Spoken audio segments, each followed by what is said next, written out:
ಸಬ್ಜಾ ಅಥವಾ ಕಾಮಕಸ್ತೂರಿ ಬೀಜದ ಮಹತ್ವ ಕೇಳಿದರೆ ನೀವೇ ಶಾಕ್ ಆಗ್ತೀರಾ.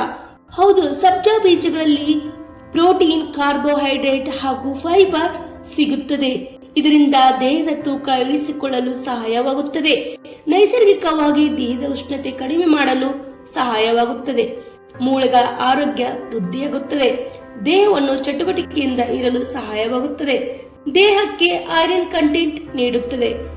ಕೆಂಪು ರಕ್ತ ಕಣಗಳ ಉತ್ಪಾದನೆಯನ್ನು ಉತ್ತೇಜಿಸುತ್ತದೆ.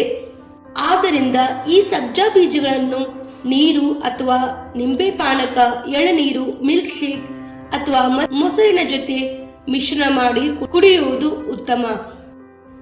ಅದರಲ್ಲೂ ಈ ಬೇಸಿಗೆಯಲ್ಲಿ ನಾವು ತಂಪು ಪಾನೀಯಗಳನ್ನು ಸಹಜವಾಗಿ ಕುಡಿಯುತ್ತೇವೆ.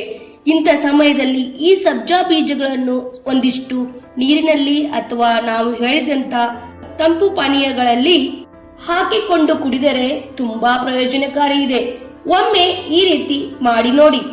ಈ ಎಲ್ಲ ಮಾಹಿತಿ ನಿಮಗೆ ಇಷ್ಟವಾಗಿದ್ದರೆ ಶೇರ್ ಮಾಡಿ ಹಾಗೂ ಫಾಲೋ ಮಾಡಿ.